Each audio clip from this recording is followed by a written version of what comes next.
দর্শক, আমি নারায়ণগঞ্জের রূপগঞ্জের যে আনন্দ হাউজিং সোসাইটিতে রয়েছে। এখানে আমার পিছনে যে ডুপ্লেক্স বাড়িটি দেখছেন, এটি হচ্ছে সাবেক পুলিশের আইজিপি বেনজির আহমেদের, এবং তিনি এই বাড়িটি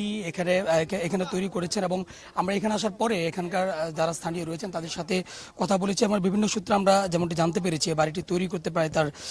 10 কোটি টাকার উপরে খরচ হয়েছে এমনটি জানতে পেরেছে। এবং তার যে সম্পত্তি দখলের যে বিষয়টি, অবৈধ সম্পত্তি অর্জনের বিষয়টি সামনে আসার পর তার সম্পত্তি যখন দুদক দখল করা শুরু করেছে তোর মধ্যে তৃতীয় দফায় আদালত থেকে তার সম্পত্তি বাজেয়াপ্ত করার যে বিষয়টি উঠে আসে 12 জুন। সেই তৃতীয় দফায় তার সম্পত্তি জব্দের মধ্যে এই বাংলোটি মূলত আদালত থেকে রায় দেওয়া হয় যেন এটি বাজেয়াপ্ত করা হয়। এবং সেই সুবাদে আজকে দুদক কর্মকর্তারা এখানে আসবেন এবং আসার পরে এই বাড়িটিতে আসলে তারা বাড়িটি দখলে নেবেন এমনটি আমরা শুনেছি। তবে কিছুক্ষণের মধ্যে দুদক কর্মকর্তারা আসবেন। এই বাড়িটিতে আমরা যেমনটি দেখেছি, আসলে ভেতরে কেয়ারটেকার ছাড়া আমরা কাউকে তেমন একটা দেখিনি, এবং কেয়ারটেকারকেও তার সাথে কথা বলার চেষ্টা করেছি এবং তিনি আমাদের সাথে কোনো রকম কথা বলতে চাননি। তবে বাড়ির যে মনোরম পরিবেশ আপনি দেখতে পাচ্ছেন, যে দক্ষিণমুখী একেবারেই বিলাসবহুল একটা বাড়ি, এবং এখানে সব দিক থেকেই আলো বাতাসে পরিপূর্ণ একটি বাড়ি। এবং স্থানীয়রা বলছেন যে মাঝে মাঝেই বেনজির আহমেদ এই বাড়িটিতে আসতেন, এবং এখানে বিভিন্ন সময় যে চিত্র ধারণের জন্য বিভিন্ন নায়ক নায়িকারা এখানে আসতেন বলে স্থানীয়রা বলছেন, এবং বিভিন্ন গণমাধ্যমে প্রকাশিত হয়েছে।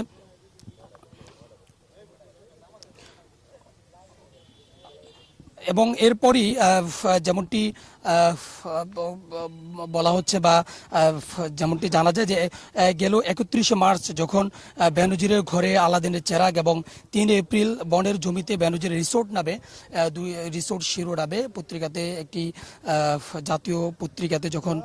সংবাদ প্রকাশিত হয়, এবং সেখানে যখন বেনজিরের স্থাবর অস্থাবর সম্পত্তির একটি বিবরণ উঠে আসে, সেই উঠে আসার পর থেকেই মূলত প্রশাসন নড়ে চড়ে বসে, এবং বিশেষ করে তার যে সম্পত্তির তথ্য চেয়ে যখন অভিযোগ উঠে, তখন সেই অভিযোগগুলোকে যাচাই বাছাই করে গত 18 এপ্রিল দুদক যখন অনুসন্ধান করার সিদ্ধান্ত নেয়, যে এটি অনুসন্ধান করার সিদ্ধান্ত নেওয়ার পরে গত মে মাসের প্রথম সপ্তাহে মূলত পরিবারকে নিয়েই বেনজির আহমেদ বাংলাদেশ ত্যাগ করে, এবং বাংলাদেশ থেকে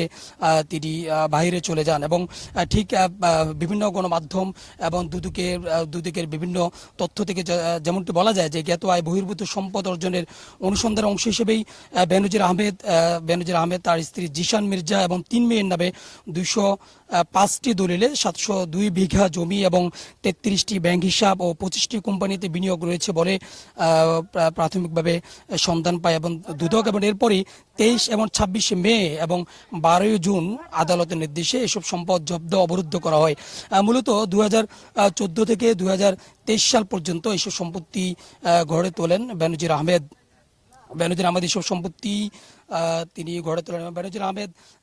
আপনারা জানেন যে 2015 সালের 7 জানুয়ারি র্যাবের মহাপরিচালকের দায়িত্ব পালন করেছিলেন, এবং এর আগে তিনি ঢাকা মহানগর পুলিশের কমিশনার হিসেবে দায়িত্ব পালন করেছিলেন, এবং 2020 সালে 15 এপ্রিল আইজিপি হিসেবে দায়িত্ব পান বেনজির। এবং এরপর থেকে 2022 সালের 30 সেপ্টেম্বর 59 বছর বয়সেই তিনি সরকারি চাকরি থেকে তিনি অবসর নেন। এবং মূলত তার দুদক যখন 18 এপ্রিল থেকে তার সম্পত্তি অনুসন্ধান শুরু করে, এবং এরপরই তার স্থাবর এই সকল সম্পত্তিগুলো উঠে আসে। তোর মধ্যে আনন্দ হাউজিং সোসাইটিতে যে বাড়িটি দেখতে পাচ্ছেন, যে ডুপ্লেক্স যে বাড়িটি রূপগঞ্জে অবস্থিত, সেটি 24 কাঠা জমির উপর দৃষ্টিনন্দন একটি ডুপ্লেক্স বাড়ি। এবং এই বাড়িটি যতটুকু আমরা জানতে পেরেছি 2022 সালের দিকে তিনি এই বাড়িটি নির্মাণ করেন। এবং বেনজির আহমেদ দেশে থাকলে মাঝে মধ্যে বাড়িতে আসতেন এবং রাত্রি যাপন করতেন বলে স্থানীয়রা জানান। এবং এই বাংলোটিতে সার্বক্ষণিক নিরাপত্তায় কেয়ারটেকারের পাশাপাশি দেখতে পাচ্ছেন যে 2টি কুকুর রয়েছে, অর্থাৎ 2টি কুকুর, এবং এই 2টি কুকুর এবং কেয়ারটেকার মূলত বাড়িটিতে রয়েছে। এবং এই 2টি কুকুর আপনি দেখতে পাচ্ছেন যে মানুষ দেখলেই তেড়ে আসার যে অবস্থা সেটি কিন্তু দেখা যাচ্ছে এবং দুটি কুকুর তিনি পালছেন এবং যেহেতু আমরা বাড়ির বাহির থেকে দৃশ্যটি দেখানোর চেষ্টা করছি এবং ভিতরে বলা চলে যে দৃষ্টিনন্দন বলতে যতটুকু আয়োজন করলে একটি বাড়ি দৃষ্টিনন্দন বলে বলা যায় এবং দৃষ্টিনন্দন বলে প্রকাশিত হয় সেটি কিন্তু দেখা যাচ্ছে একেবারে দৃষ্টিনন্দন পরিস্থিতি এবং এখানে বিভিন্ন ধরনের পাখি রয়েছে এবং দেখতে পাচ্ছেন গাছগাছালি রয়েছে এবং নানা ধরনের গাছগাছালি কিন্তু কিন্তু এই বাড়িতে রয়েছে এবং বাড়িটি এতই বিলাসবহুল যে এর চতুর্পাশে আপনি যেদিকে দাঁড়াবেন না কেন সেদিক থেকেই মূলত যে বাতাস সেটি দেখা যাচ্ছে এবং এটি একেবারেই আনন্দ হাউজিং সোসাইটির একদম ভেতরের দিকেই মূলত বাড়িটি তৈরি করেছেন বেনজির আহমেদ 2022 সালের দিকে তিনি এই বাড়িটি তৈরি করেছেন এবং তৈরি করার পর গত 12 জুন মূলত তার এই বাড়িটি ক্রয় করার জন্য যখন আদালত থেকে নির্দেশ দেওয়া হয় এবং তার পরপরই দুদক এটি নিয়ে কাজ করে এবং কিছুক্ষণের মধ্যেই দুদক কর্মকর্তাদের সাথে আমাদের কথা হয়েছে যে কিছুক্ষণের মধ্যেই দুদক কর্মকর্তা এবং নারায়ণগঞ্জ জেলা প্রশাসনের যে সমস্ত কর্মকর্তা রয়েছেন তারা ঘটনাস্থলে আসবেন এবং আসার পর এই বাড়িটি তারা তাদের তত্ত্বাবধানে নেবেন এমনটি আমাদের কাছে তথ্য রয়েছে এবং এছাড়া আপনি জানেন যে বেনজির আহমেদের ইতোমধ্যে গোপালগঞ্জের যে বিশাল এলাকা জুড়ে যে রিসোর্ট রয়েছে সেটি কিন্তু দুদক নিয়েছে এবং রাজধানী গুলশানে 10,000 বর্গফুটের ডুপ্লেক্স ফ্ল্যাট অর্থাৎ 4টি ফ্ল্যাট একসঙ্গে এবং এছাড়া বান্দরবনে 25 একর বাগান বাড়িতে রিসিভার নিয়োগ দিয়েছে ইতিমধ্যে রিসিভার নিয়োগ দিয়ে তত্ত্বাবধানে নেওয়া হয়েছে ইতিমধ্যে এবং এরপরই তার ধারাবাহিকভাবে তত্ত্বাবধানে নেওয়ার যে ধারাবাহিকতা সেই ধারাবাহিকভাবেই মূলত আজকে রূপগঞ্জের আনন্দ হাউজিং সোসাইটির যে ডুপ্লেক্স বাড়ি এই বাড়িটি তত্ত্বাবধানে নেওয়ার জন্য প্রশাসন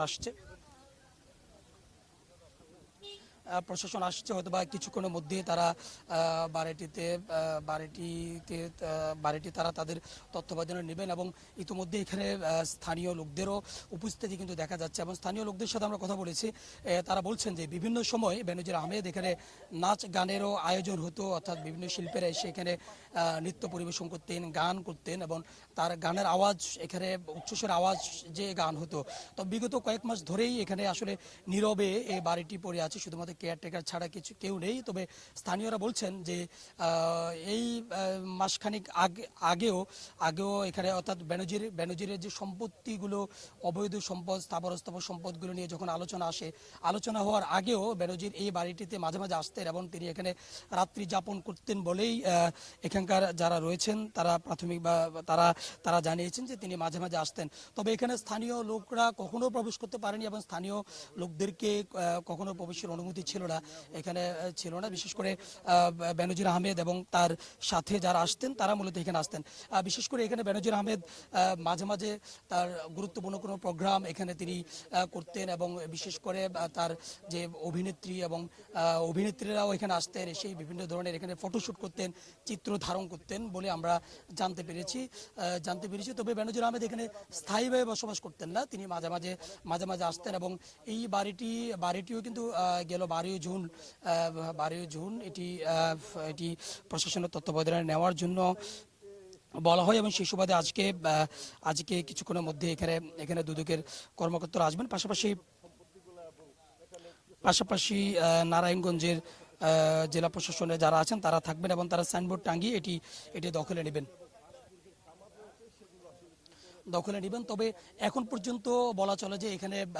এখন পর্যন্ত প্রশাসনের তেমন কেউ আসেনি তবে স্থানীয় লোকজন এখানে উপস্থিত রয়েছেন কিছুক্ষণের মধ্যে দুদক কর্মকর্তা এবং নারায়ণগঞ্জের প্রশাসনে যারা রয়েছেন তারা এখানে আসবেন আসার পর তারা এই বাড়িটি তত্ত্বাবধানে নেওয়ার জন্য যা করার তারা তাই করবেন তবে এখন পর্যন্ত বলা চলে যে বাড়িতে আমরা